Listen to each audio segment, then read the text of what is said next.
Assalamualaikum warahmatullahi wabarakatuh. Perkenalkan, nama saya Rifai Akbar Putra Syafi'i dengan NIM 1811004. Nah, jadi kali ini saya akan menjelaskan sedikit tentang wakaf. Nah, kata wakaf atau wakof berasal dari bahasa Arab, yaitu wakafa. Nah, asal kata wakafa berarti menahan atau berhenti, atau diam di tempat, atau tetap berdiri. Nah, pengertian menghentikan ini jika dikaitkan dengan wakaf dalam istilah ilmu tajwid ialah tanda berhenti dalam baca Al-Quran. Begitu pula bila dihubungkan dalam masalah ibadah haji, yaitu wukuf, berarti berdiam diri atau bertahan. Nah, menurut istilah syara, menurut Muhammad Jawad Mughniya dalam Fikih 5 Mazhab mengatakan wakaf adalah sejenis pemberian yang pelaksanaannya dilakukan dengan jalan menahan pemilikan asal, lalu menjadikan manfaatnya berlaku umum. Yang dimaksudkan ialah menahan barang yang diwakafkan itu agar tidak diwariskan dan juga digunakan dalam bentuk dijual, dihibahkan, digadaikan, disewakan, dipinjamkan, dan sejenisnya.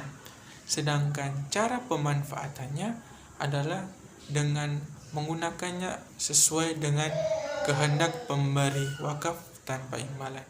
Nah, kemudian ada unsur-unsur wakaf. Unsur-unsur atau rukun wakaf menurut sebagian besar ulama dan fikih Islam telah dikenal ada 6 rukun atau unsur-unsur wakaf, yaitu yang pertama, orang yang berwakaf atau wakif. Nah, adapun syarat orang yang mewakafkan atau wakif adalah setiap wakif harus mempunyai kecakapan melakukan tabaruk, yaitu melepaskan hak milik tanpa imbangan material. Artinya mereka telah dewasa atau balik, berakal sehat, tidak dibawa pengampuan, dan tidak karena terpaksa berbuat.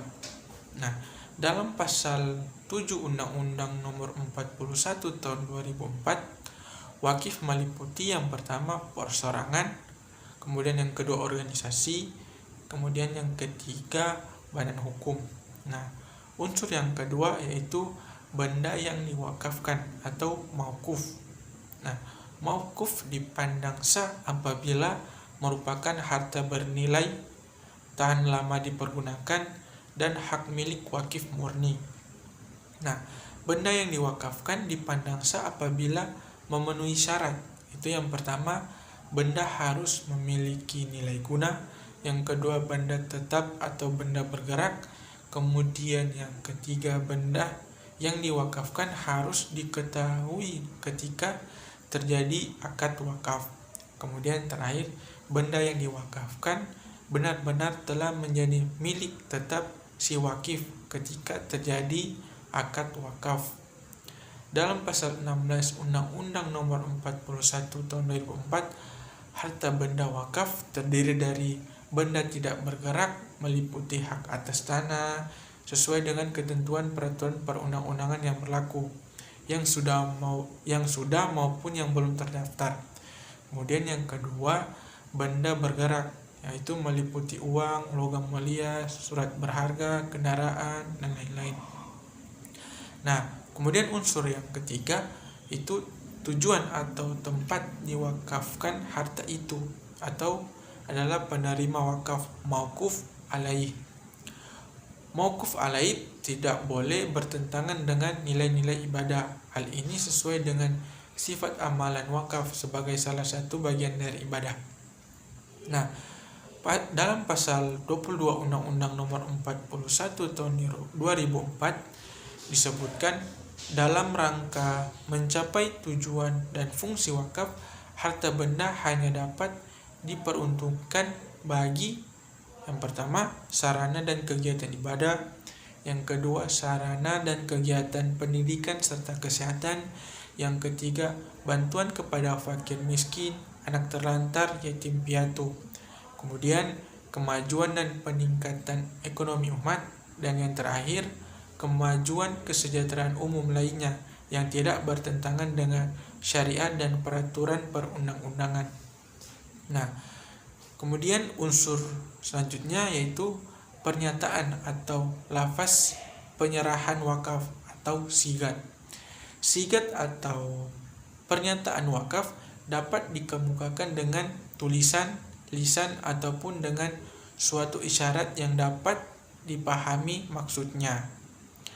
Dalam pasal 21 Undang-Undang Nomor 41 Tahun 2004, suatu pernyataan wakaf dituangkan dalam akta ikrar wakaf yang paling sedikit memuat yang pertama, nama dan identitas wakif, yang kedua nama dan identitas nazir, yang ketiga data dan keterangan harta benda wakaf, kemudian peruntukan harta benda wakaf, kemudian jangka waktu wakaf. Kemudian unsur dari wakaf adalah yaitu ada pengelola wakaf atau nazir. Nah, nazir wakaf adalah orang yang memegang amanat untuk memelihara dan menyelenggarakan harta wakaf sesuai dengan tujuan perwakafan.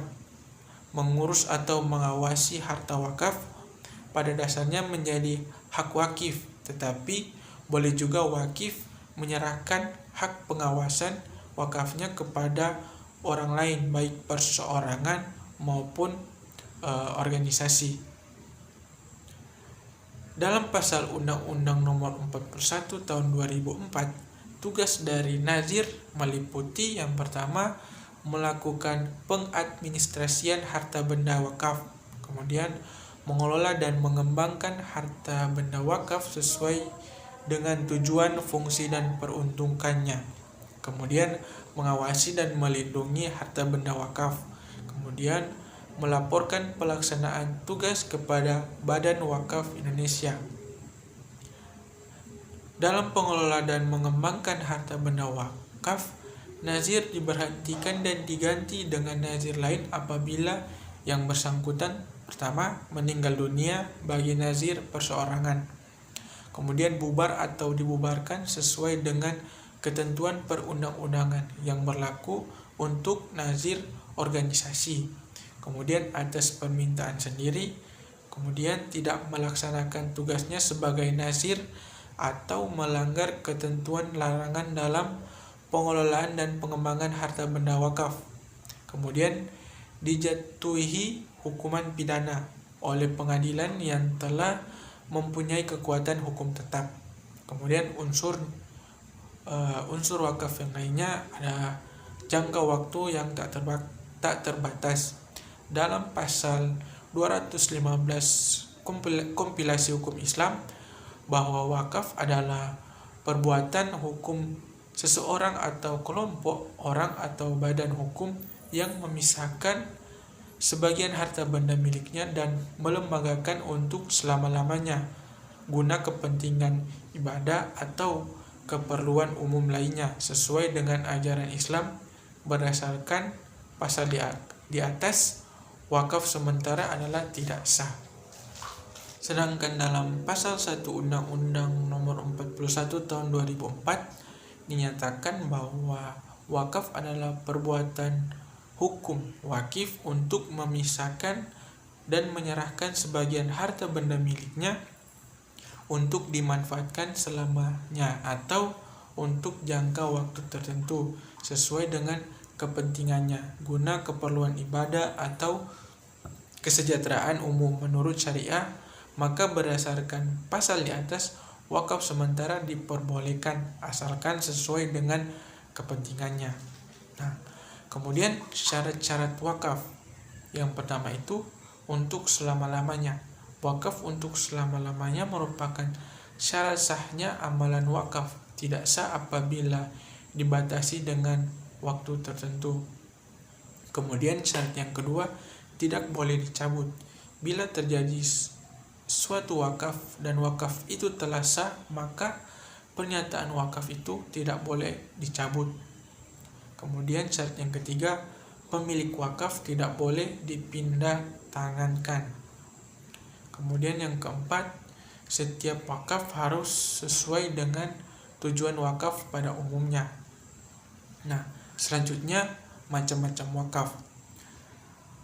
Ada 3 wakaf, yaitu yang pertama wakaf khairi atau sosial, adalah wakaf yang ditunjukkan untuk kebaikan atau kepentingan masyarakat seperti wakaf kesehatan, wakaf sekolah, wakaf tempat ibadah, dan lain-lain. Kemudian macam wakaf yang kedua itu wakaf zuri atau wakaf yang dikhususkan, adalah wakaf yang tujuannya untuk memberi manfaat kepada wakif, keluarga, dan keturunannya. Misalkan wakaf rumah, kontrakan yang ditujukan untuk anak cucu perempuan yang belum menikah. Kemudian yang ketiga, wakaf mustarak atau gabungan, adalah wakaf yang tujuannya untuk memberi manfaat kepada umum dan keluarga secara bersamaan. Misalkan wakaf sebuah perkebunan yang hasilnya untuk fakir miskin dan sebagian untuk keluarganya. Adalah pembahasan sedikit tentang wakaf. Terima kasih. Assalamualaikum warahmatullahi wabarakatuh.